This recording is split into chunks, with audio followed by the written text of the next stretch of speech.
So, good morning, everyone. There we go. Okay, I've got a couple of quick things I'm going to go over. And I sent a message about this too. So I've been trying to figure out how to kind of juggle classes around the our Zoom classes, just a couple of them, so we can meet. And so I've had to move some things back. So our next class will be April 27th. I think that was already on the schedule. And then the Did next you need to class after that will be on. go into or not?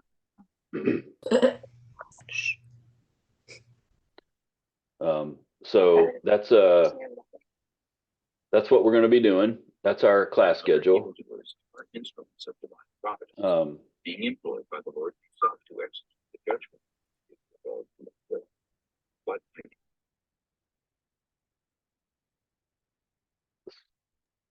Hey, can you repeat that last date? It was 4/27 and something else. May 11th. The 11th. Thank you.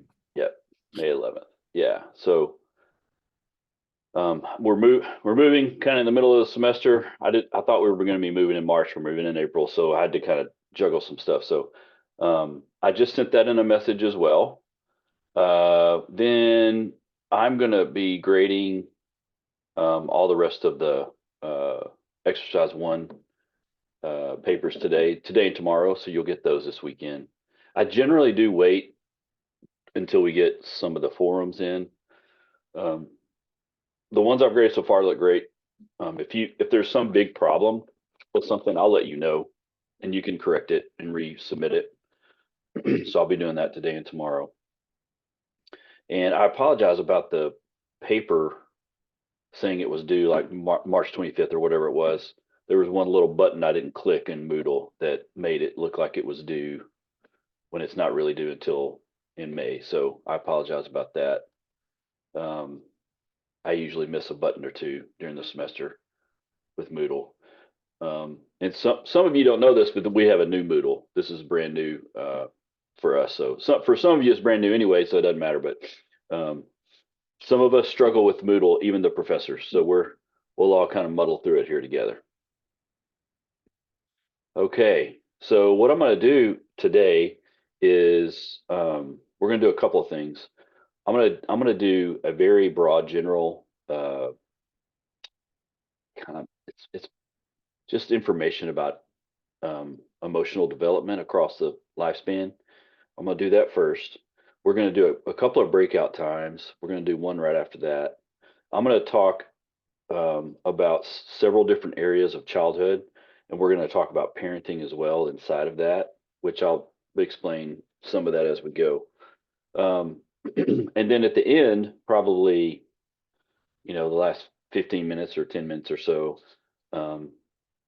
I usually save time for questions. So here's what I'd like for you to do for that. If you have questions anytime throughout the time that we're meeting, because we have a little bit smaller group today, it's fine to ask. Just like put your hand icon up or put it in the chat or something. That's fine. I also think it's good if you have a question and we're kind of in the middle of something, we're working through it. You can always what I tell people is write it down and we can get to it at the very end, especially if it's like class related, like if it's about papers or, things like that. Make sure you write it down because I'm going to save time at the end to answer those for you. So having said all of that, I did put, there's a couple of different PowerPoint slide folders on Moodle that we're going to use today. I'll try to put those up, for every class. There's one about emotional development and there's one about I think it just says childhood or parenting or something like that.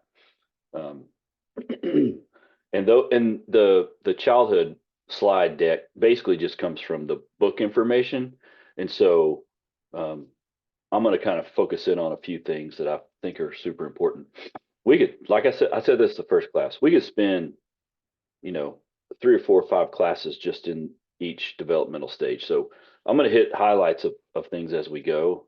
Just keep in mind that what I'm hitting is typically things that are, I think are clinically relevant for you. And so that's kind of my focus as we move through. One last thing I'm going to mention, I put a couple of things up on Moodle from between the last class we had and today. I put just kind of a suggested reading schedule up there, and then I put an example of the research reflection paper on Moodle as well. You can look at, and mainly to look at for like how it's organized, how APA was used. It's also a very good paper, it's well written. Um, and so I just wanted to put that up there. I think sometimes that helps to just have examples. When I was in graduate school, I had several professors that gave examples of kind of what they were looking for, and I always found that helpful because I'm kind of visual, so that helps me. So hopefully that'll help a few people. Okay. Now, enough of that. Let's talk about emotional development. So I'm going to be using I'm literally using the slide deck that I have there on Moodle. If anybody wants, you can pull that up. Um, because I want to talk about a couple of things. I'm going to talk about, well, we will talk about some aspect of emotional development every class, just like we'll talk about some aspect of cognitive development every class. But what I wanted to do is spend a little bit of time here at the beginning talking specifically about emotions. And there's a couple of reasons why. The main reason, when we start working with people, we will be mainly working with their emotions and how they respond to things and how their emotions push them to respond to things. There's been a big change in how emotional development and emotional awareness, probably more like, yeah, more specifically emotional awareness. There's been a big change about how it's talked about now in the last 20 years, I would say. If you uh, if you grew up like I grew up in the 70s and 80s, and I mean, we didn't really talk about anything. I mean, we were basically feral children just running around everywhere with no adults around. It wasn't that bad. It was actually awesome. We had a great time. I don't know how we're still alive, most of us, but it's a lot different now, and schools are different too, in that there's a lot more discussion about emotions. And my poor children, because I'm a therapist, have grown up talking about their emotions, so they don't really know any different.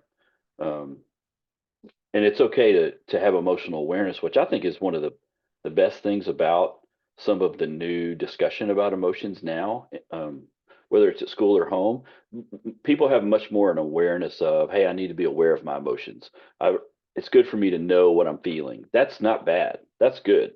That's a good thing. The where we run into some issues is when we stop there. We can't just stop with awareness. We have to move through. What's that mean? Like, what is that? What do we do now? Right? Like, how does that affect us? What do we do about it? And that's really where clinicians come into play. Um, I don't even know how many people that I've worked with and people I know that have worked with, dozens of clients, not just, adults, but teenagers, kids. Um, they're becoming a lot better at naming their emotions and how they're feeling and what's going on. And that, like I said, that's great. But there's still a little bit of a gap between, hey, I know how I'm feeling and what does that mean? Like, what do I do with that? Because emotions have powerful effects on how we think and how we behave. Sometimes we don't even realize it. Sometimes it happens so fast because emotions themselves happen really quickly. They're not typically slow. They're usually pretty quick, which for a reason, we need to have them happen, fairly quickly. So when we think about emotions, we can think about them in categories. Like secondary emotions are typically the ones that are easier to point out. You can quickly point out those feelings fairly quick. But then we have primary emotions, which are a little deeper. It takes a little bit more to point them out and figure out what's happening. Um, we kind of know what they feel like for sure, but it might take a few more questions to kind of get to, what that feeling is.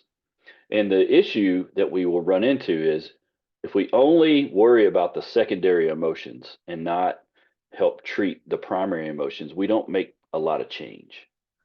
We have to be able to know what the primary emotions that someone's feeling are, like feeling alone, feeling hurt, feeling sad, fearful. Those are base level emotions that do things to us without us even knowing sometimes. And so I'm actually I was talking to someone about this yesterday. I'm condensing down decades of research on emotions into about a 10-minute span here. So I'm going to give you a bunch of highlights, and then we're going to flesh some stuff out as we go through the class for sure. I am going to share my screen here on this one because I think this will be important.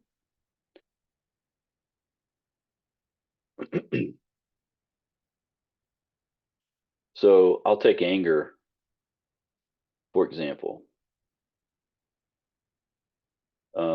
And I've seen this same thing done with just emotions in general. But this anger iceberg, I got this from the Gottman Institute. Actually, you can go on Google and find any, tons of great graphics about things like this.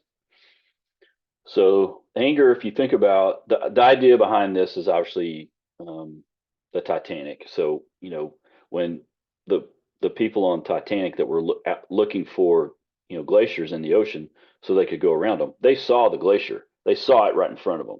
They saw the iceberg there. They knew it was there, but all they saw was the top. They couldn't see the bottom. And the bottom is what sunk the ship. It wasn't what they saw, right? It was everything below it. So if we think about anger, when someone's angry, they're feeling lots of things potentially, not just anger.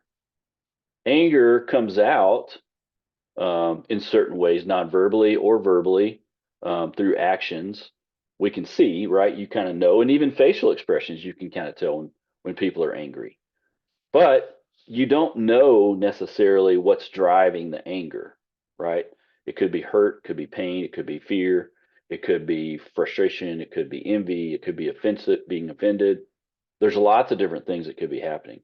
So what you want to do with anger, for example, is you want to work with the emotions that are underneath it, whatever those are. You want to try to help them kind of figure out what those are. Maybe there's a trigger for them. Is it a situation that they're in? Did something happen to them? Had that been building for a while? Did something happen 3 days ago that they've been simmering on? That type thing. You want to know when someone's angry, it's not just I'm angry and that's it. There's usually other things going on around them. And it's okay for people to be angry, nothing wrong with it. However, it's not okay for them to just respond any way they want, right? So like today we're going to talk about childhood and we're going to talk about parenting. It's okay for kids to be angry. There's nothing wrong with it. I'm not saying it feels good to the parents or anyone around them. I'm not saying that feels good, but it's okay for them to be angry. It's not okay for them to throw something or hit their sibling or whatever. It's not that's not okay. But it's okay to be angry. And so when we think about things like anger, we want to find out what's underneath it. And that's why we ask questions and kind of work with people and help, but we kind of want them to help figure it out for themselves too, so they can start, you know, recognizing it and give themselves an off ramp when they feel their anger kind of building.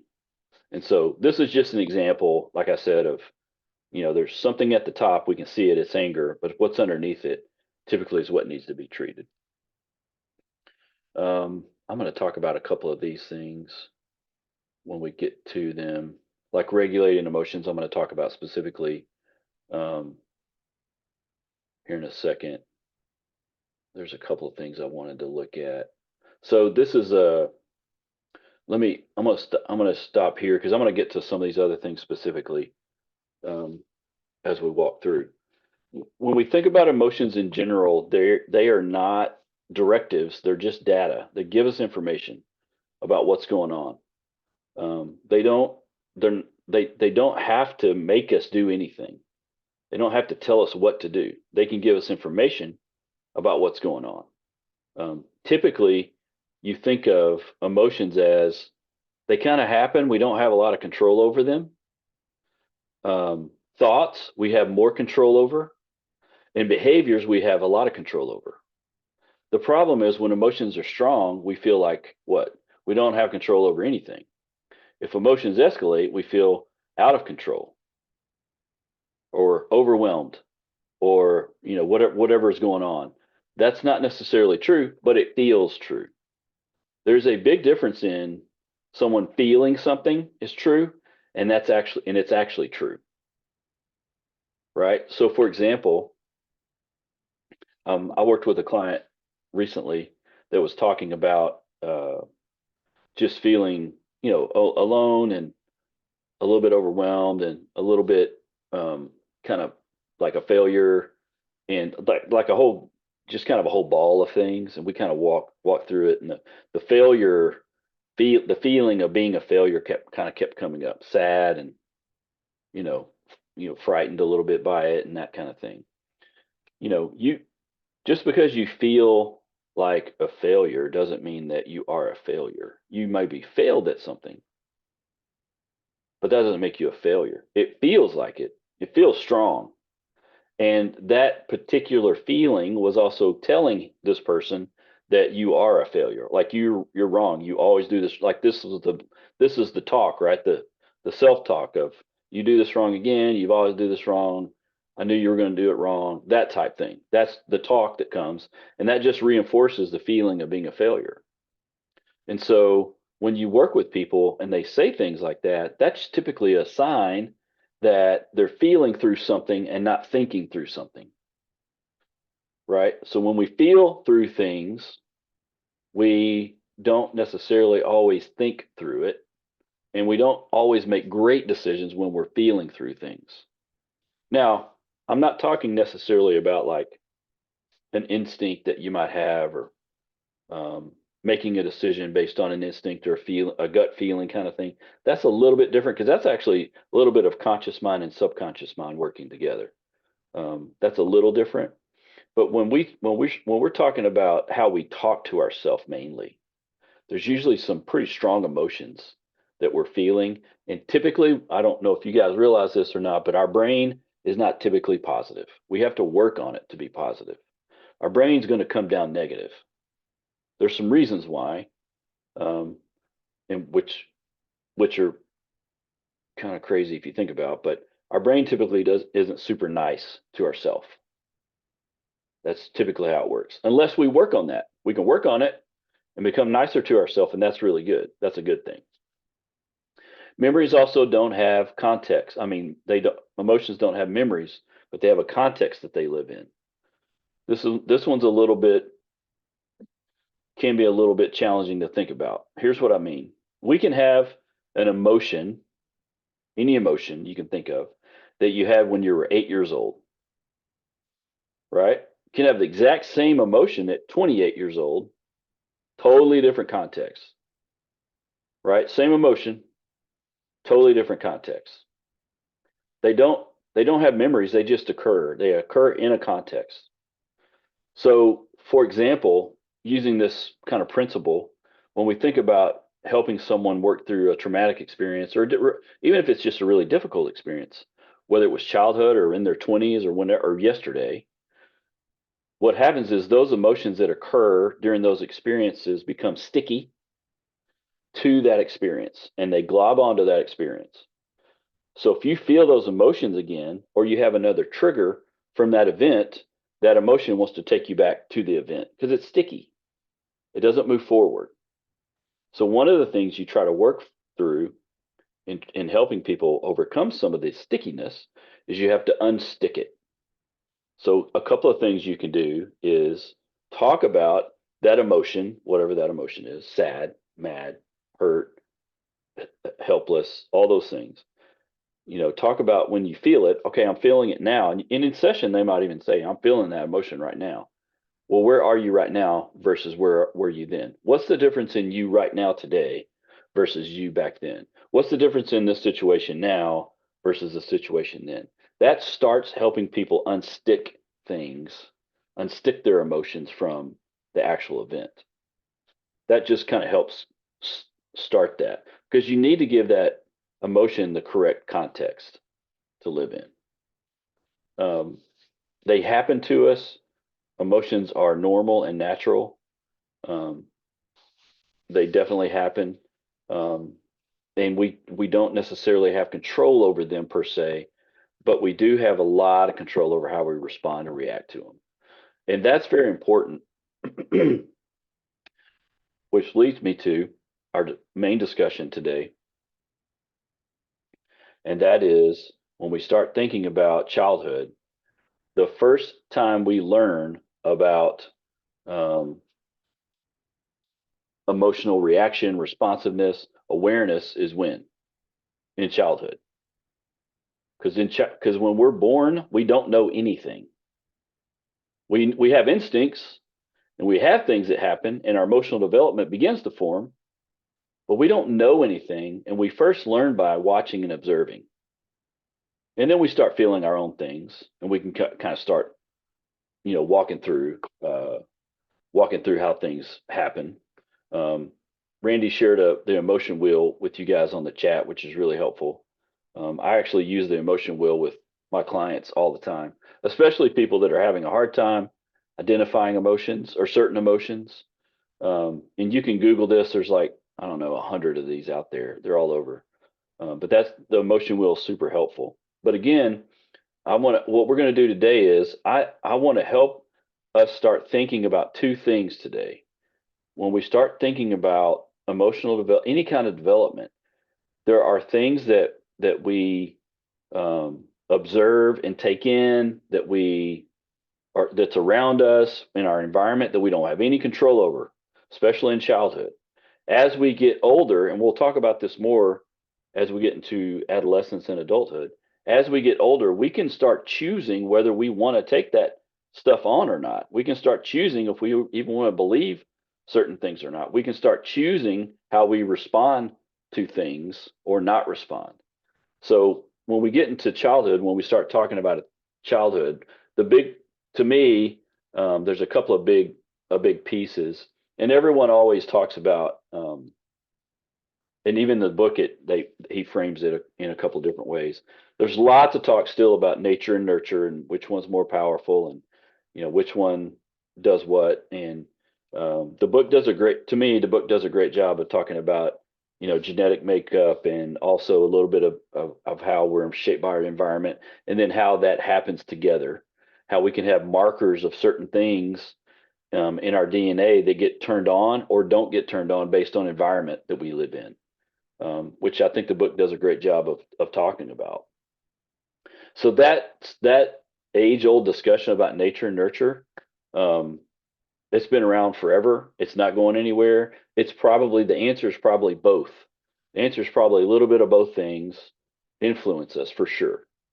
One of the things that I think is more helpful for us clinically to think about too, on top of that, is um, a little bit about kind of the cultural aspect of cognitive development, a little bit of social emotional development too. And so there's a couple of people there they talk about in the chapter. I can't remember what chapter now, maybe 2 or 3. I can't remember. But let me get to the right spot.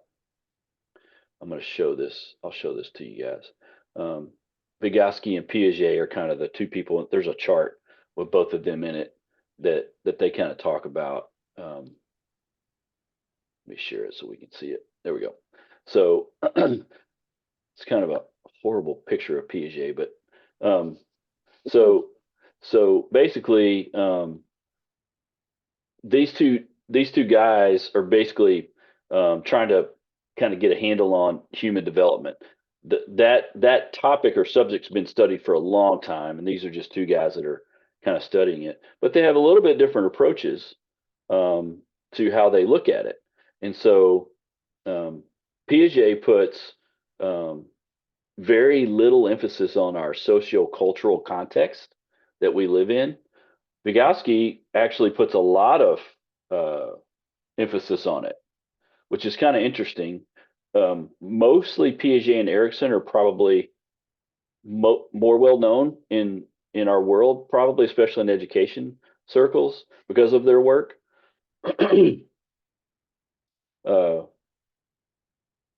but the interesting thing is that I I think we are entering a kind of a stage where this idea of sociocultural development should be thought about more.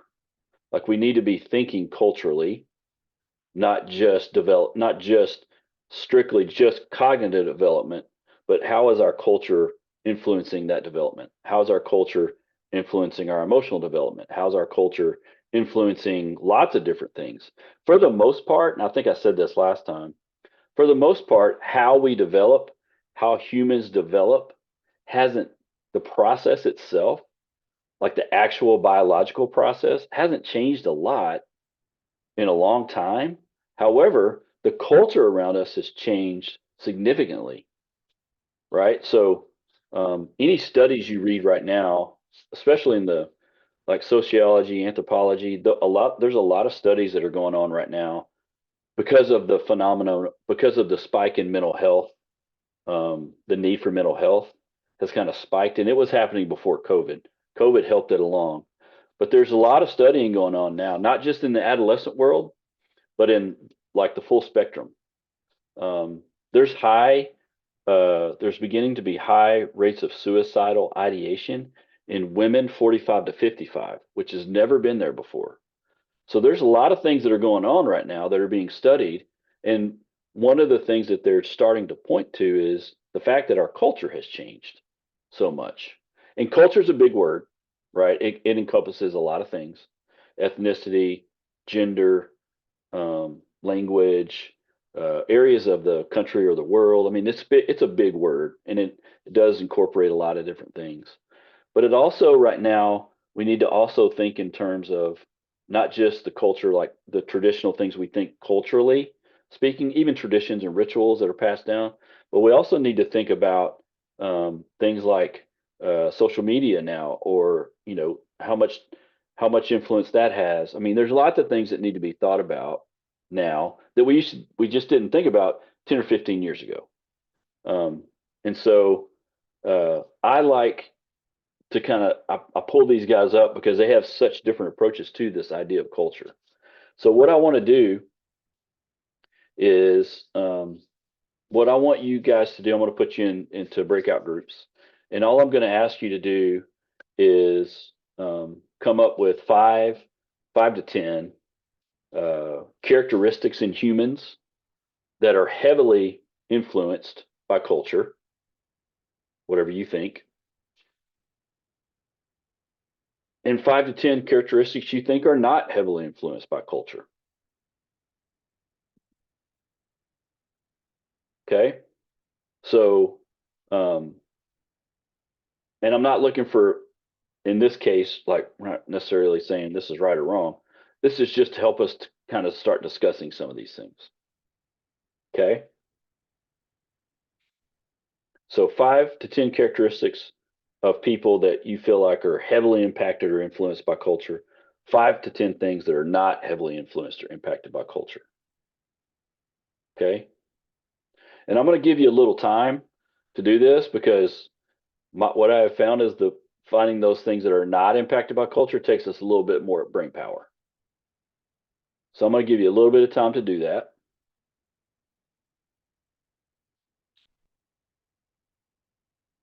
All right, let's see. Go back. All right, everyone should see their little button to join pop up right now.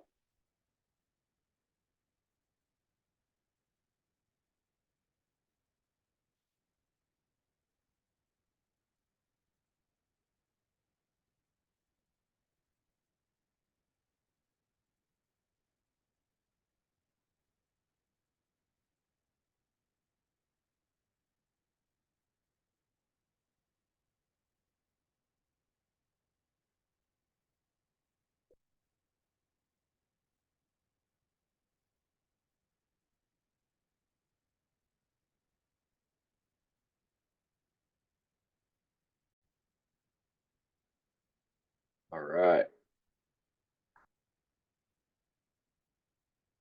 See? Yeah, there, everybody. Okay. We're waiting on one more group. There we go.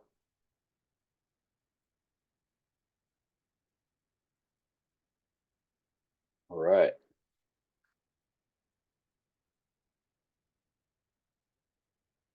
I'd love to hear some of what you guys were thinking in terms of let's start with those things that you feel like are not really culture doesn't really have a big impact on. I'd love to hear the ones you thought like those characteristics. I'd love to hear those first. Anybody can talk, and we're going to talk over each other. Just start talking. We had like the type of person you're sexually attracted to, or your dating preference profile. Mm-hmm. Yep. That's a good That's one. not influenced by culture, or it is? Not. And Not. I realize that you can probably like put anything. We're going to in debate that some all day. frame. I understand that within this class. Wow. Okay. Yeah, we were Okay. talking about it, that even if it's not culturally accepted, it may not influence how you feel internally You about. like blonde, you like Okay, so brunette, Yeah. whatever it may be. There's gay guys and there's gay people in other countries that, I mean, it's not accepted there, but they can't help but they like they're homosexual. okay, so internal. Okay. Yeah. Because culturally, I'm thinking that externally, especially in the African American community, which is why we have a lot of so-called men who are what they term to be DL on the down low, is because it's not culturally acceptable to be gay in our society. But now it is. Yeah, I would also Well, it is for some people. It's not really. We still have some families grappling with that. You know. Huh. our grasp is definitely overall different cultures. Huh. Yeah, think our that group is the grasping at biological straws on sex this you're one. born with, the biological sex you're born with is not influenced by culture.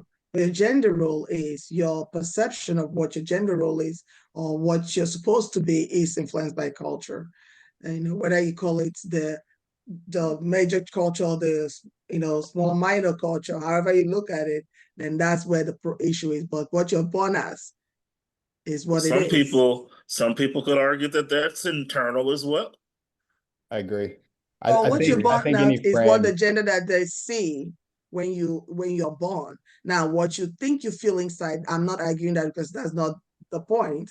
But what the physical part is what we see. Now you can change that, but you were born originally as this. So biological sex, which is is the same. It's not culturally influenced. But your perception of what it should be, now is up to you. Well, to me, I'm hearing when I hear you say that, that's like saying that someone who has an inherent mental illness is something that they are perceiving. It is not reality for them. So that's tricky No, as that's not what well. I'm saying. No, Okay. that's not what I'm saying. What I'm saying is that the physical presentation when you're born is what it is. Okay, you're born with either this genitalia or that. But what you think of what you are is not for us as therapists in training to argue about. That's cultural. Some people are born in some cultures. Someone might be a female, but the role they play is a male role. In some cultures, it's accepted, and like we say, some cultures. Now, let me say this. I know there's this perception of homosexuality and all that. In some of those African cultures, there were certain roles that were attributed to women or men that played in certain gender roles too. That is culturally accepted, but it's also usually linked with spirituality or war. Warriors or whatever. Okay, so what we think about as I'm African, okay, I'm Nigerian American. So what we think of as what's it called? He's born a male, but he thinks he's a female, has always been there in the culture. So most people don't realize that. Let me jump. Cultures, Let me jump in. Let me jump in. Isaac, and I'm gonna put you on the spot just because I'm curious. I don't care. I'm good. I'm curious. This conversation has taken a path. Yes. Were you guys talking about homosexuality or same-sex attraction? No, you I brought didn't want this to get up? that critical, Yeah. of which of course we can definitely go down that path if we I'm want to, just, but yeah, I was more so just saying, or our first off, not influenced is like the hardest thing to think of. So we're grasping right, at straws here. right. We're working from the idea of like your most baseline, what is the Yeah, most unwaverable thing no matter what. And to yeah, me, it's, and I guess what I meant more so is like your dating profile, like yeah, what you find attractive. You like yeah, blonde, you like brunettes, you like yeah, muscular, you like not as right, muscular. right. And I feel like with anything that we're looking at in this example, you can put in any lens to say that culture Sure. can influence it. So it's So, kind of hard to say. so reason why I'm asking, and you guys are doing great. This is awesome. If we were in a class in person, we just keep going. Right. It's hard to do when it's like this. This is great. This discussion is really good and very healthy. Here's the ironic part. This discussion itself is influenced by culture because Isaac wasn't talking about same-sex attraction, but that's what we ended up talking about. Wonder why? Because that is a big topic, right? Gender roles, um, sex roles is a big topic right now in our culture, right? Does that make sense?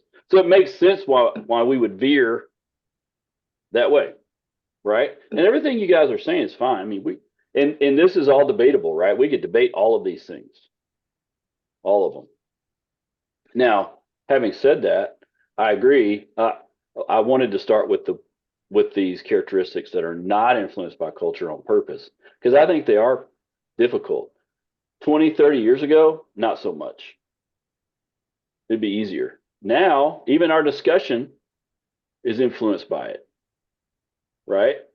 Which is not bad. This isn't bad. This is good though, because here's something to think about. As future clinicians, you need to be aware of your bias or your beliefs or your outlook on things or what your opinions are. You need to be aware of those things. It's great for us to talk about it in class. And in Prac 2, when you get there, we do have some of these discussions. It's great to talk about it in class, but in a session, that's different. When you're working with clients, right? The reason why we need to be aware of our own stuff, whatever that is so that we don't do what? Have the clients do therapy with us. They're not, we're there for them. Does that make sense? So it's highly likely that some topics they're going to come in wanting to talk about something. And we're going to talk about parenting in a second. That's going to get super interesting. They're going to want to talk about something, and you're going to have a thought about it. Why? Because you've studied it, right? You've gone through classes. You're kind of thinking through what you believe. You're kind of thinking through like, how you want to approach talking with them. You just have to know that this is not about you. This is about the client. Does that make sense? These discussions are very important in this setting. I wish we could keep going. I just got a lot of stuff going on today. I just thought it was interesting. I didn't think Isaac was bringing up same-sex attraction per se, but that's the way we went, which I just think is interesting, culturally interesting, right? And here's the other thing. I really appreciate you guys. Antonio, I think you did a good job of this too. I appreciate you guys just saying, hey, wait a minute, what about this? Instead of just demonizing the other person. We're not going to do that for sure. It's okay to have opinions and thoughts and things. That's cool. We can do that, but let's keep it civil like we were. This was a good discussion. Hey, can This I was a add very something? good Yeah, I discussion. really want to commend Antonio and Winifred there because she responded very well when he questioned her because I was like, uh-oh. But I commend both you guys for doing that. Yeah. So I appreciate it. Yeah. Yeah. Did anybody get uncomfortable? Okay, good. Like a fair discussion. Well, I was Good. thinking where it might go. That's what I was Well, starting to I mean, the reason why I'm asking is you just buckle up. You're going to be uncomfortable. In the session, you're going to be uncomfortable. It's just going to happen. I had a whole session. Not this session. I had multiple sessions with a guy. Now, this is a long time ago. This is funny how we always say pre-COVID. This is pre-COVID. I had multiple sessions with a guy in his mid-20s that was convinced that the earth was flat. And that was kind of what he kept bringing up. And it was like, at some point, I'm like, dude, this is not right. Where you get, so buckle up, you're going to have stuff happen and things brought up that you're like, oh my gosh, where is this coming from? That's just, it's going to happen. So I do appreciate you guys having this discussion. I wish we could keep going. This would be a great discussion in a cultural class, like a cultural competency class. Is a great discussion. That gives me a lot of good ideas. So that's really good. Here's what I'd like to also know, and then again, anybody can talk. What characteristics did you guys say, hey, these are probably highly influenced by culture? What would those be? Anybody can talk. Fashion. Religion. Like religion, fashion, good. Well, I say gym Music. culture. Yeah. Career Anything else? pathways. Career, yeah. Behavior. Behavior, yeah. I mean, that one's pretty wide open, right? That's a pretty wide open set of things. It's so fascinating if you were to read the research from a few decades ago, man, nature was a lot more prevalent in that research than nurture. It's very fascinating to see how things have kind of changed over time. And again, the honest probably answer is that it's a little bit of both. We have a little bit of both things. Okay. But I just think it's good to think about. I want us to be able to talk about culture, talk about things in a culturally competent way. We need to be able to do that as well. So that means we need to be thinking about those things. Cultural competence basically is the idea that you don't know what you don't know. Like there's no way you know everything. Winifred was talking about something. I think you said Nigerian American, Winifred, is what you said. Like, Yes, sir. yeah, there's absolutely no way I know what that means. Now I know someone that does. She does, and if I wanted to know, I could ask her more about it. But it doesn't make any sense for me to think, oh, I'm culturally competent. I know what she's talking about. Makes no sense. Does that make sense? Like that doesn't make sense. So we need to realize that there's just things we don't know, culturally speaking.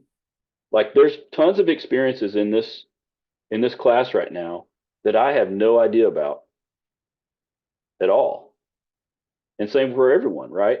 However, we can have a discussion about it to learn about it. That's being culturally competent, right? So it's basically having a curiosity about someone or something to kind of learn more about it. Okay, let's talk about childhood. Let me jump into a couple of things. Let me ask one question too before we get going too much farther. Is anyone, if I say gentle parenting, does this ring bells for people? Would you know what I'm talking about? Yes. Okay. Oh yeah, It's that's a big one. Yeah, it's okay if you don't. I'm just curious. Because I'm going to bring that up too. That seems to be the most prevalent discussion in the blog of TikTokosphere, I think, with people. So I'm going to bring that up in a second. Well, I'm going to talk about a couple of things that are just kind of baseline, to get some baseline understanding about a couple of things. And one of these is like this view of self. So what we're gonna talk about as we walk through childhood, adolescence, adulthood, the view of self comes, the identity comes, and then we have this kind of adult perspective that kind of takes over after that, right? But we have to have a self first.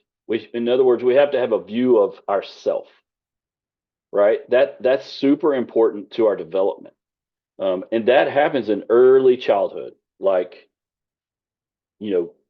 toddlerhood, like pretty early on. There's a lot of things that are going on.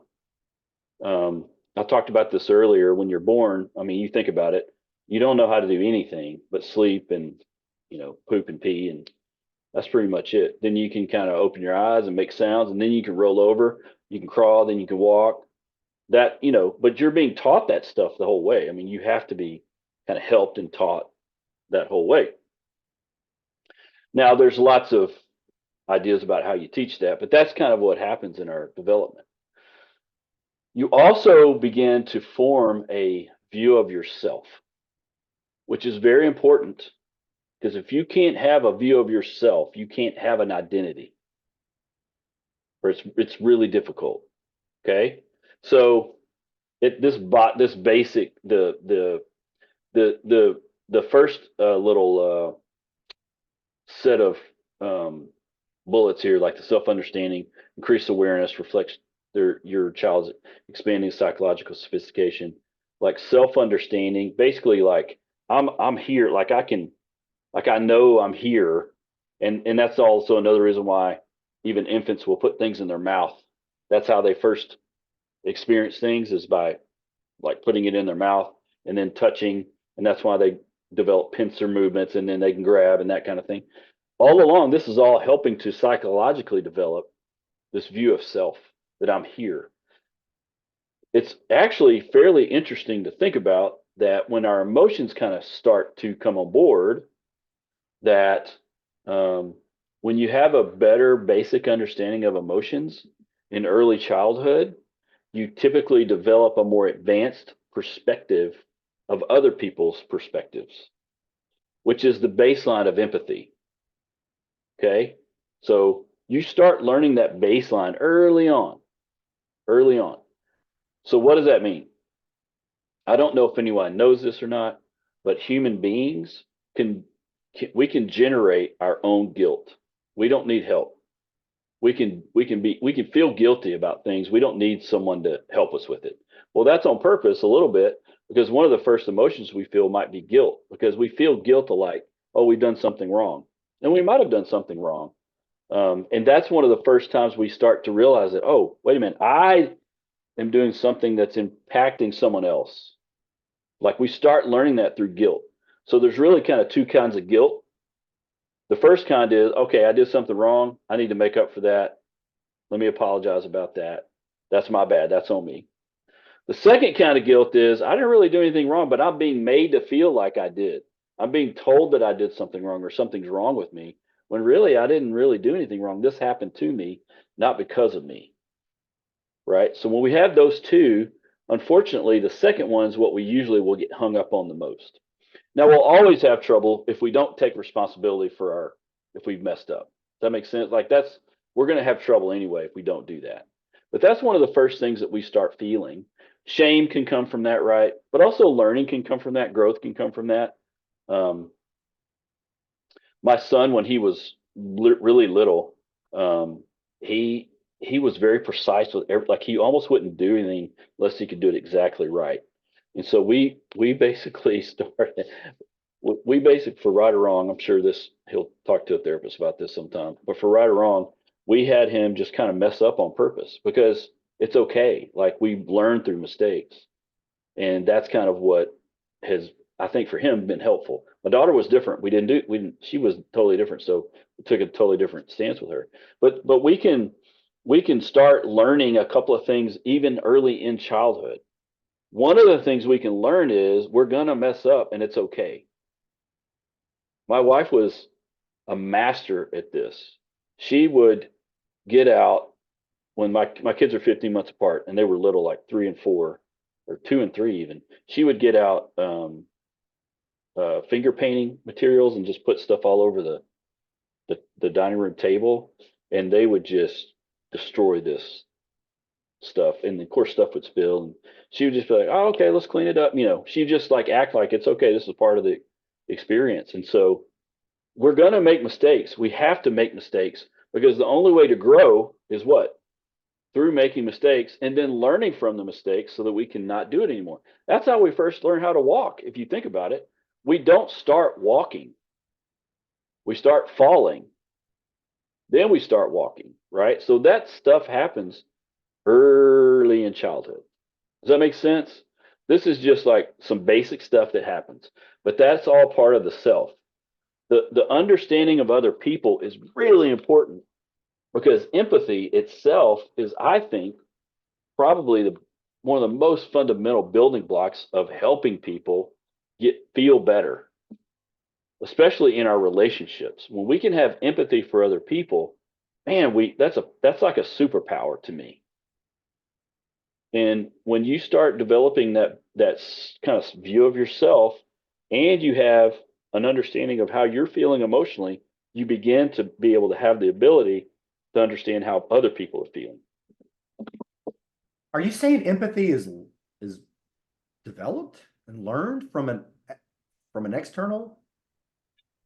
The empathy is a skill. It's skill based. I'm curious means- I'm curious how I got that, because my mom is the most unempathetic person I've ever met, and my dad is just kind of neutral. So I'm just kind of curious because I'm very empathetic. So I'm just curious. Sorry. My theory says you're doing the opposite of your mom. That's what I'm thinking. Looks like it. Yeah. I don't know. I have no idea. I have no idea. I always Empathy- thought that was just something like, whoa, I was lucky. I'm sensitive. I'm an empath or whatever, you know? So, well, being an empath and being sensitive and being empathetic can be a little nuanced too, for sure, because we do have to have boundaries with some of this too, right? I can feel what you're feeling, but that's still not my feeling. It's still yours, but I'm walking with you. I'm not, in other words, my emotions are not dependent on your emotions. This is a lot more advanced, and this happens in adolescence and adulthood, what I'm talking about right now. But this idea of empathy is a skill that you build over time. Like, for example, I think there's a video on Moodle, I think I put it up, of a great study that this clinic in the UK did with adolescents about the adolescent brain development.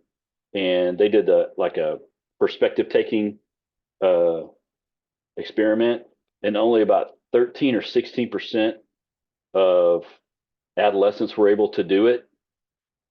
But she said only 23% of adults were able to do it, which meant somewhere along the way, some people kind of gathered and figured out how to do some of it. But what that also means is that you can learn how to do it. So empathy is, I'm not saying that you don't just have empathy.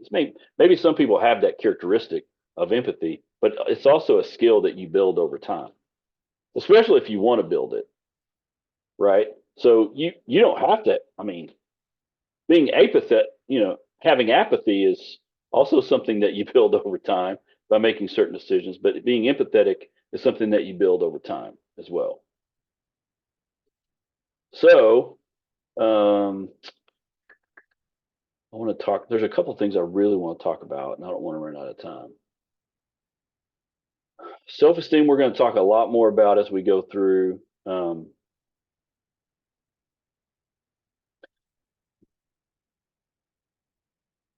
Self-regulation, I feel like I've got something else about this. Let me talk about regulation for a second, because this is also a little bit important as well. Like this idea of like self-esteem, efficacy, self-regulation, all of those things really start happening in childhood. That's when we begin forming that ability. Self-regulation in and of itself, if you're able to kind of manage your behavior and kind of work with your thoughts and your emotions, the earlier you learn how to kind of do that, you got a lot more social competence and achievement as you get older. The more you struggle with that, the harder it will be for you socially, mostly, which is pretty true. And that's on a continuum, right? That's not like here's how everyone does it. That's a continuum. Some kids can do that a little bit better than other kids, right? I've even seen some kids that come from really difficult situations at home be pretty good at that, when other kids that came from pretty good homes are not so good with it. So it's not always like, there's some genetic components there too, probably at play. But the idea of self-regulation is very important, because as we get older, if we think that we don't need to self-regulate our emotions, then we're sadly mistaken. Because self-regulation is one of the most important, I think, right now in our world, one of the most important skills we could have. We just saw it. Antonio and Winifred were having a pretty good discussion where there was a lot of regulation, probably because you're thinking through things and talking. right? When we regulate our emotions and we regulate our thoughts and kind of, which means, hey, here's where I'm at. Oh, I feel myself kind of escalating. I need to kind of either take a break or step back or something. I need to do something that will help with that. When we can start doing that, the sooner we can start doing that, the better. And where we first learn that is at home. That's generally where we first learn it because we can watch it and see it. It doesn't mean we always pick it up necessarily, but that's where we first observe it. Our caretakers have obviously the first influence over our lives because they're our caretakers. So they will have the influence on some of these things as well. And I think one of the biggest parts of the biggest building block of parenting is your own self-regulation, not trying to regulate your children as much as just regulate yourself. That's really important. Okay, there's a couple of things I want to get to kind of talk about. I've kind of talked about this idea that your emotional development. We kind of, as I was talking through emotional development and like some of the emotions that you first feel and things that kind of come on board. This idea that either expressing emotions or regulating emotions or kind of how you feel things is really influenced by caretakers or parents' responses to behavior. Like, for example, like if a parent says, hey, you should feel bad about biting your sister. That's just a, straight up phrase. You should feel bad. Well, that's pretty guaranteed to cause someone to feel guilt and shame pretty quickly. And it'll work. It'll work. It's worked for a long time. There are some repercussions to that long term. So how we feel and regulate and are aware of and express ourselves is heavily influenced by parents or caregivers' responses to behavior, right? The behavior part, because that's what you respond to. You don't necessarily respond to an emotion per se. You respond to behavior because that's what you see, if that makes sense. So this statement is backed up by research. This isn't like Chris made this up. This is like a pretty well researched area of childhood development. We're going to talk more specifically about this when we get to parenting. I'm trying to kind of look at a couple of things. We kind of talked about that. We kind of talked about this. There's a lot of social emotion education is very much inside of school systems. Lots of school systems, even charter schools. I mean, there's a lot going on, which again I think is good. Professor Bedard, I have a quick question. Are you going to talk a little about gentle parenting, though? I am. Okay, thank you. I'm going to do it right now because I don't want to run out of time. This will take a little bit of time. So when we think about parenting, because I bring this up specifically, and we're going to talk about parenting in childhood and parenting in adolescence too. I'm bringing it up mainly because you will not have clients. It'll be impossible for you to have adult clients that at some point won't want to talk about parenting in some way, or something's going on at home that they're having trouble with, or what. I mean, this is just part of kind of the therapeutic world. So one of the things that I think is important is to look at what the research says. This is very important. And this is as close as I'll get to like grumpy old man status with like social media and influencing, like parent influencers and things. I'm not ever against people getting information or like thinking about things differently. That's cool. I think that's fine. And we can't do, if you go on right now on Google, like I did this week, actually, I Googled parental influencers on social media or something like that. And I got like over 100, right? I mean, there was like 100 that I saw just immediately that I didn't know anything about them. And so this is our world. This is where we live. We don't have a problem in our world right now with information. We have lots of information. What also we have is lots of people's experiences that they've had, and they've had good success with some of their experiences, and they want to share those experiences with other people in hopes that it would help them, there's nothing wrong with that. We all kind of do that in general, right? We will share, hey, here's what I did with my blah, blah, blah, or here's what I did the other day, or hey, have you tried this? We all kind of do that just in general. The issue is that when these sharing of experiences are more of like, this is my opinion, not this is what the research says about it, especially in complex situations, right? Where you can't just do XYZ and that's it. And culturally speaking, there's not much cultural diversity in this sphere either. So there's a lot of things to kind of think about.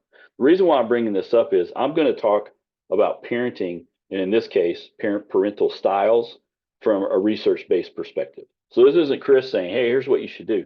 This is what the research has told us. And this is decades of research. This isn't like, oh, I just read this yesterday. This is things that's been backed up over time. Okay. And this is all in the book. All of these things in the book. I feel like there's might be even a graphic in the current edition.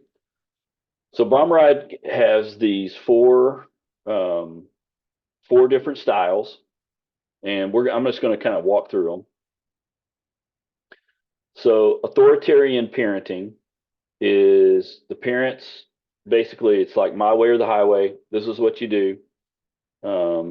You are to be respectful and follow my directions to a T. That's it. There's very little like verbal exchange about it.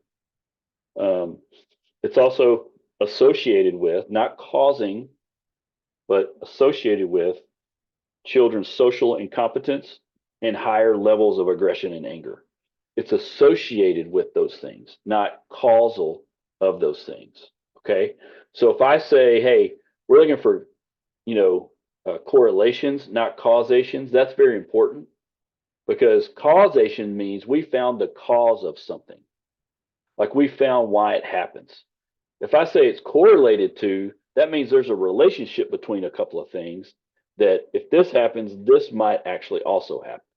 In other words, if we come at children in a very authoritarian manner and we say, no, you do it this way, stop talking to me, don't ever talk about this again, this other thing potentially is going to happen as well, whether it's then or later. That's all that means.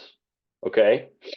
And just FYI, all of us here have grown up with one or a little mixture of all these styles. That's just how things work. This particular style has been around for ever. Okay, it's been done forever and passed down forever. Authoritative parenting, I'm going to skip for a second. I'm going to come back to it. Indulgent parenting is where you're like highly involved in their life, but you don't put very many demands or controls over them. So you're involved in everything, but you don't really have a lot of, you need to, I need you to do these things. You don't have a lot of expectations necessarily. It's also associated with social incompetence and lack of self-control and having disrespect for other people. Neglectful parenting is exactly what it sounds like, right? It's basically, semi-abandonment. Parents aren't involved at all. I was having a horrible session with a client about 3 weeks ago where this client was telling me about having to watch their niece for a while because CPS came and I think this kid was 3, was basically getting meals out of the trash can. I mean, they were basically feral. They were having to fend for themselves. That's a great example of neglectful parenting. I mean, there's no, they're there around them, but they're not there. They're not really helping at all. And in that way, there's a lot of self-control issues, a lot of issues later in life, that type of thing, as you can kind of think. So you have all these different areas.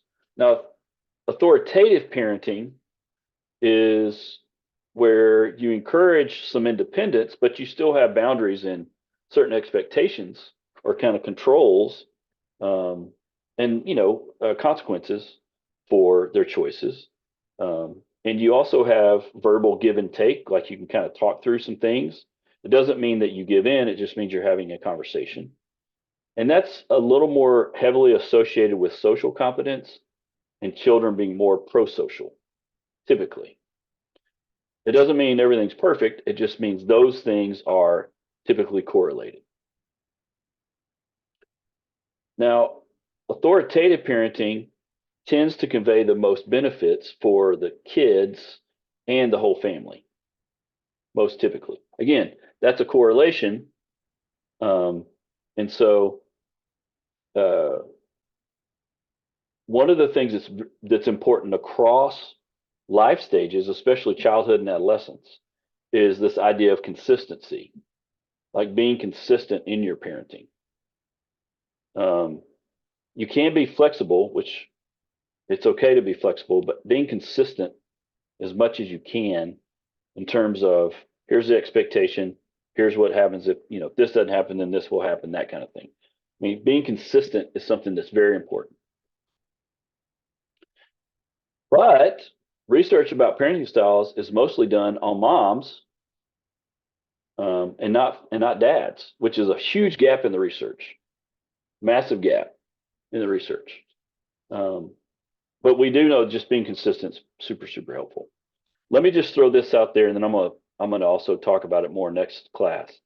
The idea of flexibility and being able to adapt are, if you can do that as a family, as kids get older and as your family grows, you have a better shot at having a fairly healthy family. In other words, the more rigid your structures as we go through the lifespan, the more they will rebel and push, and you'll be frustrated, and everybody will be mad. Right? Every adolescent pushes anyway. Every adolescent wants to form their own independence anyway.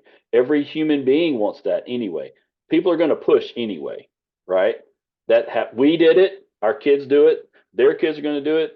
And when their kids do it and we watch our kids go through that, we'll be like, I told you this is going to happen. In our mind, we'll be thinking that. But that's what happens. I mean, it's a general, very common part of development.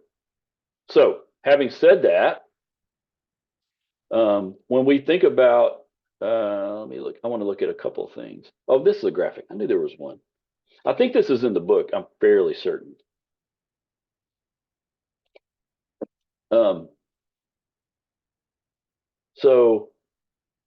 This is just a little chart, demanding, controlling. So accepting and responsive, authoritative, rejecting and unresponsive, authoritarian. I mean, you can kind of look at it and see. So in thinking about this is why I wanted to talk about this from a research perspective. There is a pretty, I don't know, you guys tell me. I'm kind of new to some of this discussion, so I'll say that up front, but I'm kind of catching up pretty quickly because I'm hearing more about it. I'm going to stop sharing this because I want to. There we go. I'm a little bit new to this discussion on what's called, it's being called gentle parenting is what it's being called. I think it's probably a little combination of like authoritative parenting and maybe something else is what it seems like to me as I kind of read about it.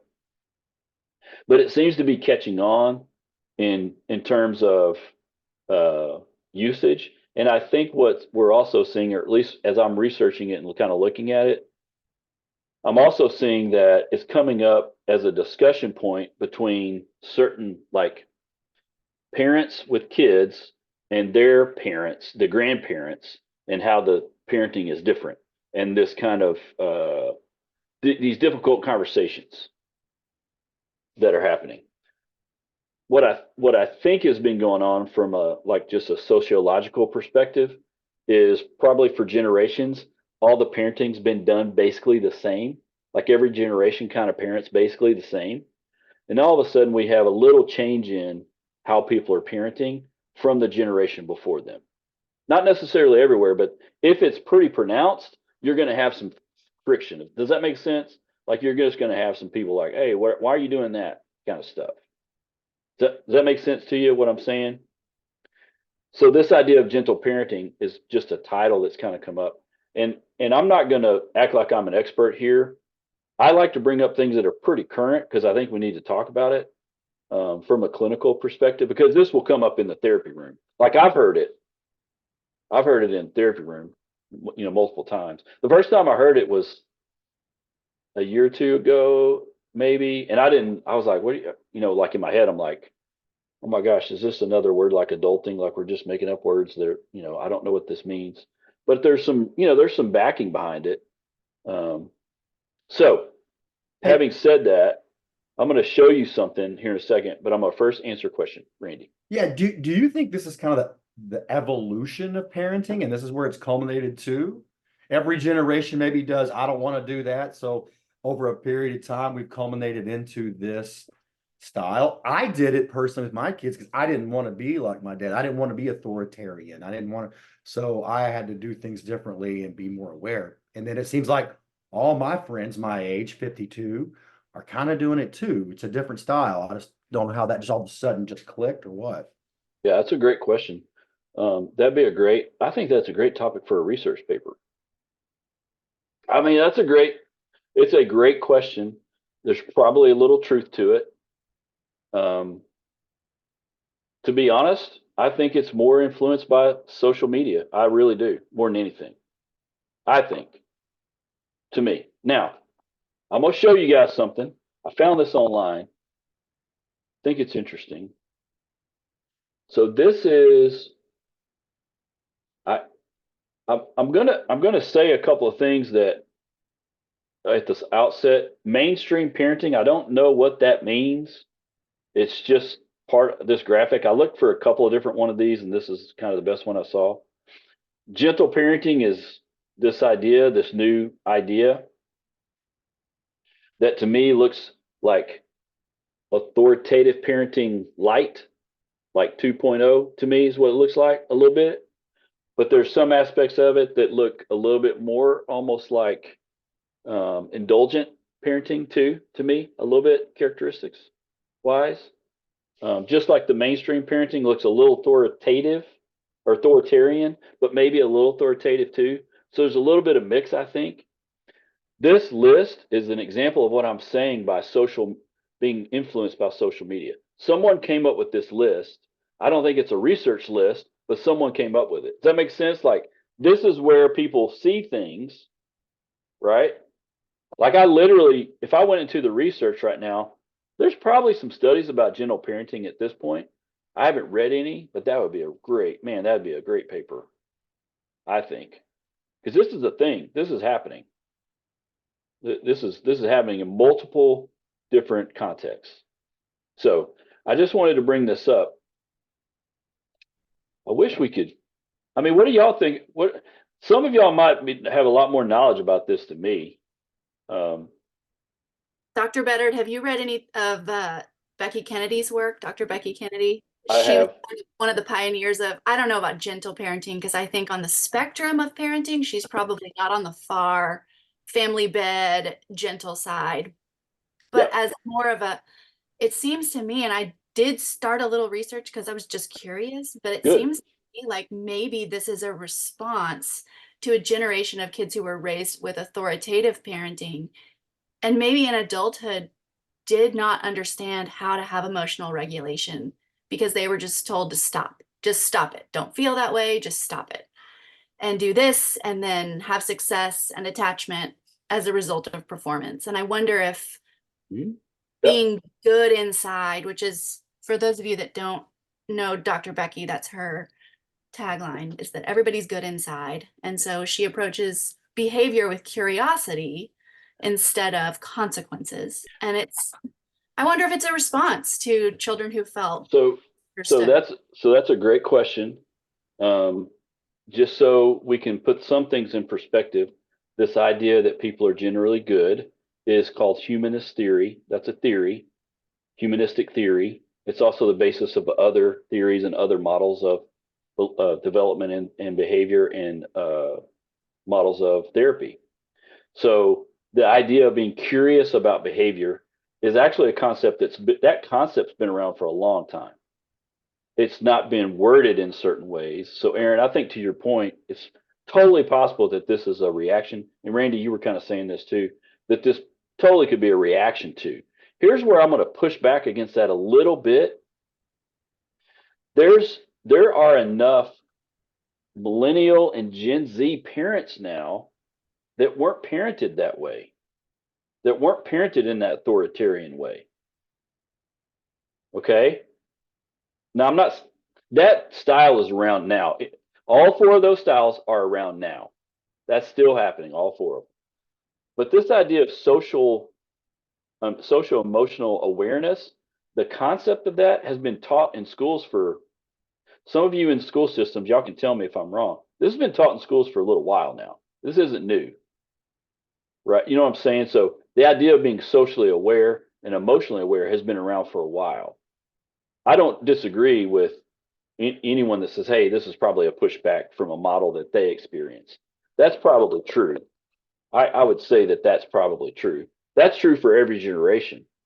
What's interesting about this to me is if we think about it, what I want to understand more of for us as clinicians, we need to have an understanding of some of these things because people are talking about these things.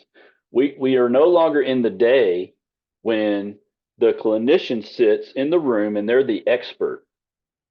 That's not the case anymore. And it hasn't been that way for a while. We're actually in the postmodern kind of hardcore push now. Modernism is a time period where there was like an expert and that expert was in charge and they knew everything. Postmodernism started and kind of pushed through and said, hey, wait a minute. I'm the expert of my life. You're not the expert of my life, but I still need help. So how do I get help? I, as the postmodern therapist, am not the one in charge of all the information.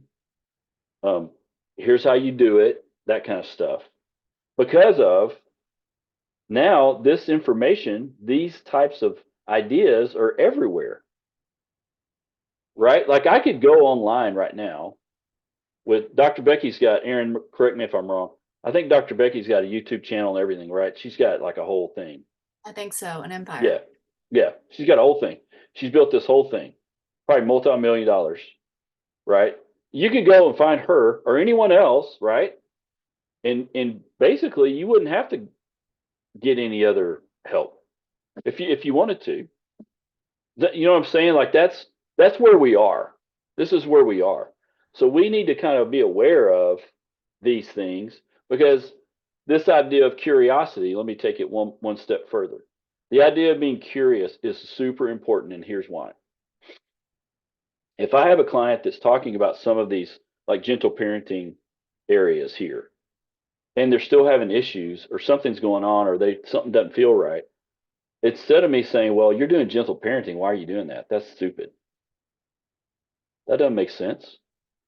Well, talk to me about what's going on. Becoming curious should be your therapeutic approach to every situation anyway. You should just be curious regardless. That's how you should approach it. Okay? Because if we don't do that, what's going to happen is people are going to feel like I can't, no one hears me, no one's listening to me, which I think is another, this is just me. That's another downside of a lot of the social media psychology and therapy we're giving people. We don't have a give and take there. There's not a discussion. It's just like one way. That's one of my problems with it. But I just wanted to bring this up because we just need to know about these things. I think Winifred, you have a question. Yes, Professor, I have a question, two questions, because I'm reading this gentle parenting, The second one that says parent respects child's leading child to respect parent. I have no clue what that means. I don't know if there's an explanation to that. I don't understand it. But I read some of it, I don't get, but that particular one, the second line was very intriguing for me. Secondly, how does that gentle parenting apply to situations where as individuals that are born without what's the word? Don't feel empathy, sociopaths. Well, The sociopath, yeah, that's yeah, the right word. yeah, But they're learned to mimic normal behaviors. They learn to be, even though they have no natural, and you hear them say, because I work with children in IOP, I have no empathy. I don't feel empathy, but I've learned to mimic, because you can't cure it. You can only teach them how to mimic normal, expected social behaviors. yeah, yeah. I think it's a good question, a good point. The sociopaths, first of all, there's not a lot of them. It's a pretty small percentage still. Secondly, that's also really, really highly correlated with sexual trauma, sexual abuse, and usually horrible mother-child relationships. It's highly correlated with that. So you're talking about super like, really bad situations most of the time. Those are correlations. At the same time, yes, no style will fit every family. That's probably true too, right? So I think it's a great question. Um, I I don't know enough about some of the research in this area. Like I said, I'm not an expert. My questions about this research would be how much has been thought about in terms of cultural studies? Like, does this work multicultural? Like, for example, I'm an attachment theorist, so I live in the attachment world. Attachment theory itself has been proven in multiple cultures, multiple countries, like it's cross-cultural. Like I know that just because I've read the studies. Is gentle parenting, is this like where does this come from in terms of is it just one set or one type of family that can do it, or is it like, hey, can we do this everywhere? I don't know that kind of stuff. So what I just asked or what I just said are questions that we as clinicians, and I'm going to advocate that you become little mini researchers, we need to be thinking about, right? We need to think about that, right? Most of the models of therapy, all of the models of therapy that you're going to learn here at Amberton or that you're going to talk about are all culturally competent models. They've been either started and then kind of changed as time's going on, but they've been researched across cultures. Like cognitive behavioral therapy, for example, that's like the mainstream, like baseline therapy that's been around for a long time, but also it's been researched in multiple contexts. Same thing with DBT, the same EFT. There's a lot of these that are kind of have been researched and kind of used in multiple contexts. So the same needs to be said for when we hear things, okay, we're like, okay, that might work for this segment of our world. That's awesome. Good. That's a good thing. But does it work for all the other 20,000 segments? I don't know that. Does that make sense? In other words, one size does not fit all, which is kind of one of my issues with some social media stuff. Like, right? Like one size doesn't fit all. It fits some for sure. For sure. Winifred, in your work or anyone's, if anyone, like I used to work with men and women coming out of federal prison. There wasn't a lot of like, how do you feel and are you okay? It was more like you need to do this and this and this and this. Because if you don't, you'll go back to jail. I mean, that's how it was, right?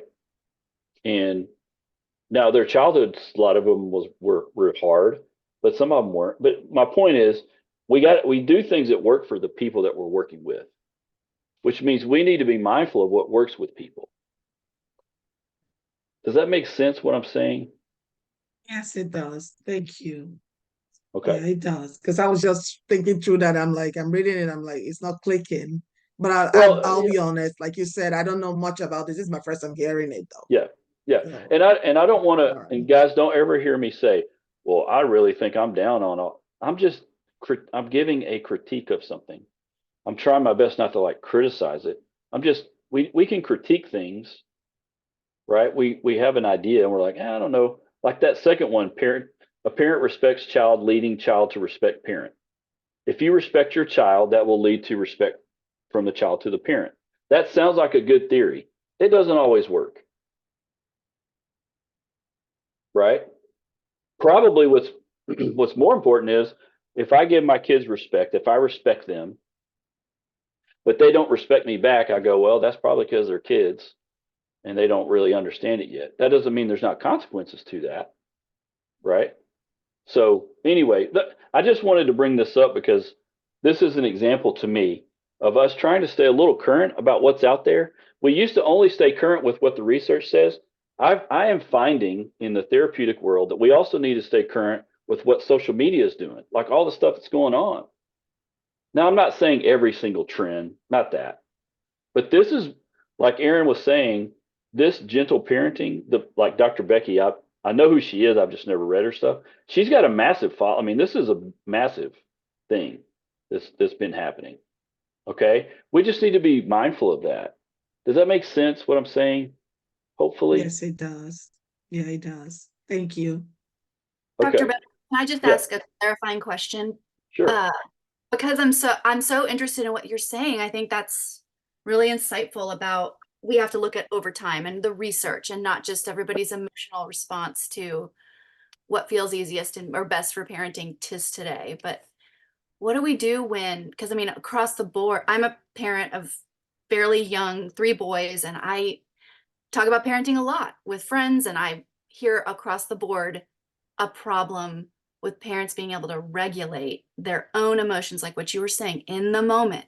And so these social media people who pop up with all their ideas and takes on things give these parents a script, basically, not Yep. how not to lose it on your kids because of the way your child, lowercase t triggers you. And I Yeah. think so is it possible that parenting strategies do have to change if an entire generation, Gen Z, Gen X, doesn't have a good handle on emotional regulation? I mean, what are your thoughts on that? Yeah. That's a long discussion. I'm going to give you 2 things. Okay. The first thing is if any human being finds themselves being triggered little t, I'm glad you said that. That's a good way to put it. I'm going to use that. Actually, I'm stealing that. If we little t are triggered by anything, our kids, our work, other people, someone in this class, our parents, if any of us are triggered, that's something going on inside of us. Okay? If we take that trigger and then we project it upon whoever is in front of us, then we're transferring all that crap onto them. That's a good sign something's going on inside me. That's a great sign, right? I'm making this up. I work with a ton of people that have pretty high anxiety, fairly severe, moderate to severe anxiety. A ton of people. It's I don't know how it's got so many, but I've got a lot of them, and a lot of it is parenting stuff. And so, if we don't realize what's going on for us, then we have a hard time. The second thing is once we realize what's going on for us, we need to have tools to do something about it. This is where I get frustrated. And my wife's like, you need to do a TikTok channel. I'm like, I don't want to do a TikTok channel about this because this is nuanced. What I'm about to say is nuanced. What I'm frustrated with is what we have social and emotional awareness. Most of us do. Like if we know we're mad or frustrated, and we might even know we're anxious about something and we get triggered by things. Most of us know what those triggers are. If you have kids, Aaron, you have 3 boys. God bless you. They're going to push you. Girls push too. Every kid pushes. That is normal to childhood development, right? And they're all different. Good grief. They all have their own personalities. They all think different things. They might get together and conspire and we don't, I mean, there's just all kinds of stuff that can happen. If you know what your triggers are, that's the first step. The second step is, and this is why you're having these discussions, I think, Aaron, people don't know what to do about it. What do I do about it?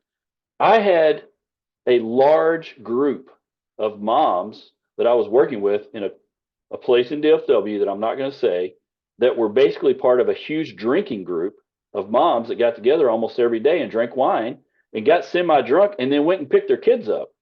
Oh, I'm not gosh. talking about a small group. I'm talking about a large group. That's how they handled it. Right? Or what do we do now? We pick our phone up and we scroll through it, we look at stuff and we get on stuff. And then there's an algorithm that pops on that grabs anything that we look at more than a few seconds. And then what comes into our feed? Everything that's dealing with that feed. Social media knows two things about our brain. Number one, we need dopamine to keep us involved, and they will give you hits of dopamine.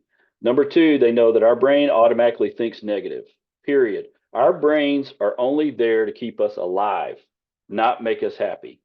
So everything that happens in our brain is automatically going to be negative because our brain is Teflon for positive thought and Velcro for negative. It doesn't mean we can't have positive thought. It means we have to work on it.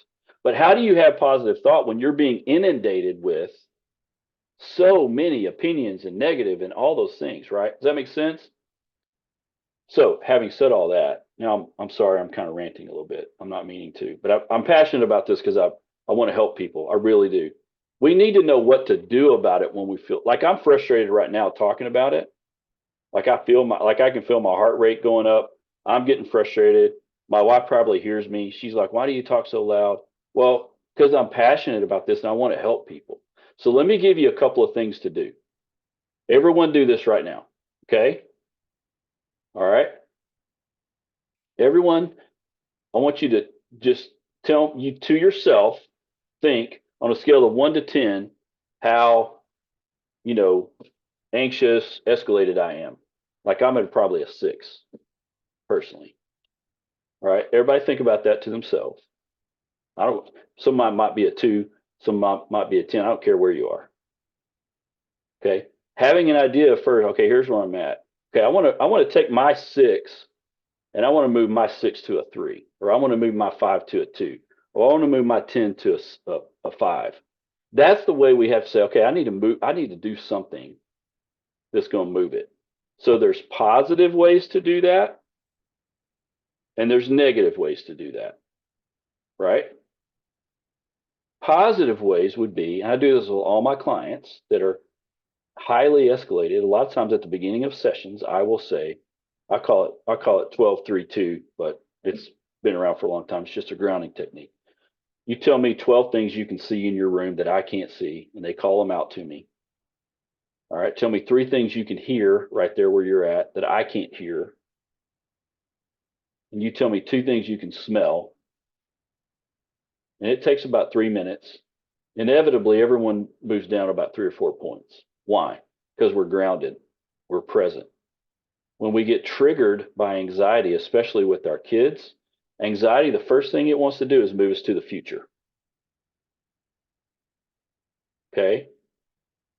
And let me ask this, is the future negative or positive? Mostly positive. I mean, mostly negative, right? It's not going to be, in other words, I'm really triggered by my kids because they keep doing this. I don't know how many parents have said this, and I say it almost every day. I can tell my kids, especially my son, the same thing at least 20 times, at the minimum 20 times. How many of you have ever heard that or felt that as a parent? I've told them at least 20 times, 50 times, and they keep doing the same thing. My son left some stuff the other day that he takes to school every day. My wife had called him and texted him. He left. He just straight left it. Right? Every day, same thing. That's a trigger. For some people, that's a big trigger, right? That's a sign of disrespect, not listening. And all of a sudden we go from, man, they're not listening, they're not doing that. And then we can project that into, they're going to be living with me until they're 40. All of a sudden it's like the worst thing that's ever happened. Does that make sense? And that's a snowball that rolls pretty fast. Think about this. Any kid, child, adolescent, young adult, that's not who they are. That's not who they're going to be. That's who they are right now. Okay, does that make sense? If we all think about it, we all are knuckleheads at some point in our life. I mean, we just do dumb stuff, say dumb stuff. I mean, it's just stuff happens that we make bad choices. We just don't make good decisions sometimes, and that just happens. So now, Aaron, I'm answering. That's a long answer to a short question. I'm gonna run out of time. What I would say is our job is to be hopefully kind of this voice in the wilderness folks and say, hey, it's okay. You're doing fine. You're okay. Aaron, I think this is true. I think a lot of times moms talk to moms because they just want to know that they're not the only one going crazy. Dads don't do that as much. They should, but they don't do it as much because dad like to portray everything's cool, we're good, everything's good. And it's not. And it's okay. Right. Does that make sense what I'm saying? I'm kind of on a little bit of a. It does. Okay. I'm with you. It's great. All that's great. I've been taking notes furiously and nodding even though my picture's off. Oh, Yeah, okay. and I want to say that was actually a great situation to talk about because me and my wife have a 4-year-old and 2-year-old. I made this brief. I know that we're almost out of time, but for her not knowing what to do in situations is so hard for her that, going to a therapist and just learning some tools is comforting. And then knowing that other parents are in it because Yep. the kids are just what they're going to be. We all Yep. think that life should be a certain way, but the kids are just being kids. Yeah. Yeah. And that's not that's not here. Y'all need, this is one of the best books that's ever been written. It's a little bitty, but I got 2 copies of these. I give them out to people. It's written by a marriage and family therapist. Hal Runkle, he's awesome. I think he's probably got a YouTube channel now at this point. Everybody's got something. This is a great book called Screen Free Parenting, which basically is the baseline of what we're talking about right now. That all of us, I mean, it's a struggle. It's not easy. And so, Isaac, I'm glad you brought that up. I mean, going to therapy should be helpful. It should be something that gives you tools. That's what we do. We're the toolbox. That's what we're doing. Does that make sense?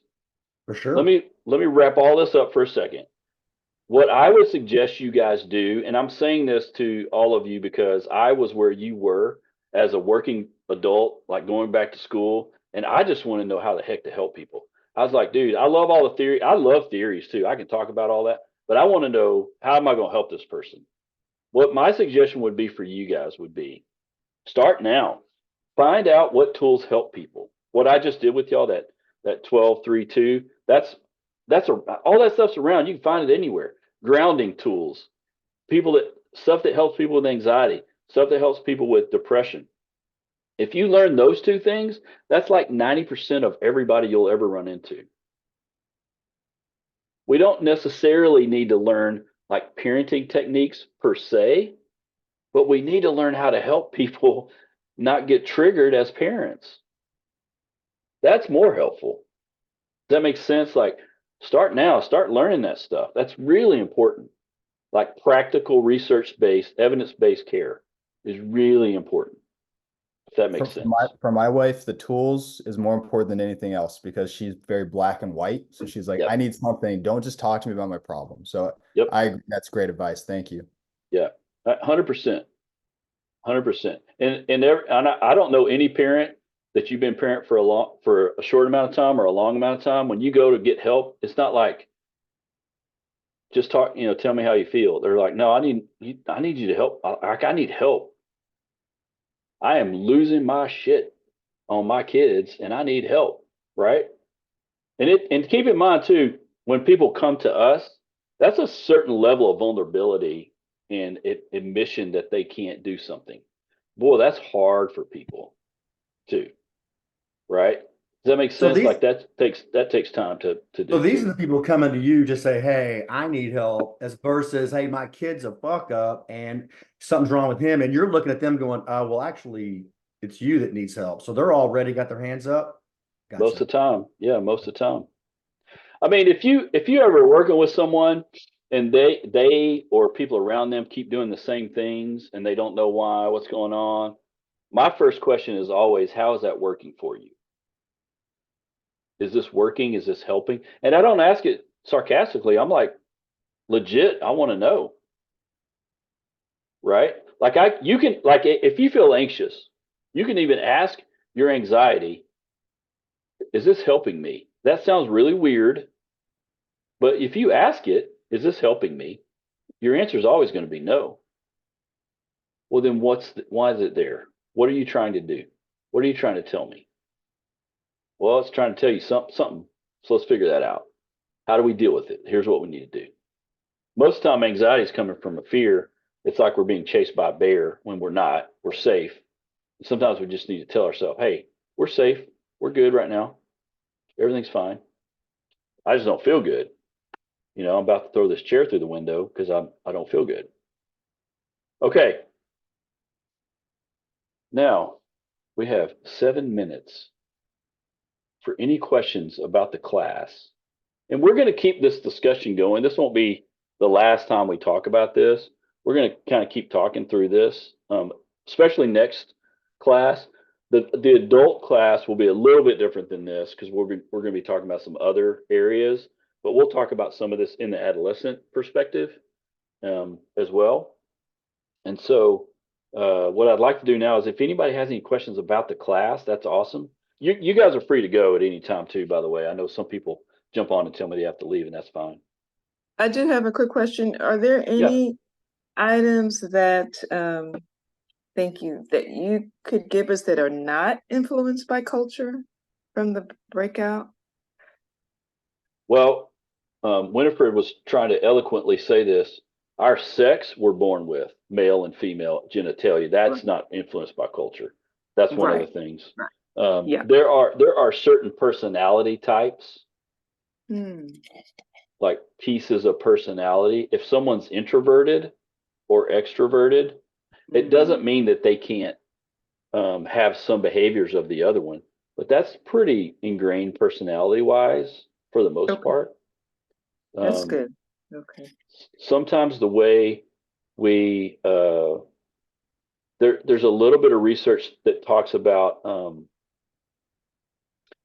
certain aspects of like mental health, like mood, can be passed down from generation to generation. And there's a little bit of this is actually interesting that could be culturally influenced or not culturally influenced, depending on there's a genetic component to it and there's an environment component to it. So there's even certain parts of our mood that could be influenced not by culture. But there's very few things that aren't touched by culture. Right. Okay. Thank you. Does that make sense? Yeah. Yeah. Mm-hmm. Thank you. Yeah. Anybody else have any questions about the class at all? See you, Randy.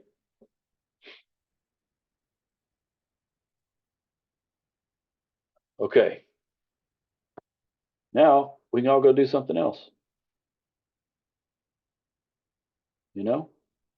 And we'll have our next class on the 27th, April 27th. So, yeah, April 27th. If you have any questions, don't hesitate to send me a message. But other than that, everybody have a good weekend and talk to you in a few weeks. Thank Thank you. you. Bye. Bye, everybody. Bye.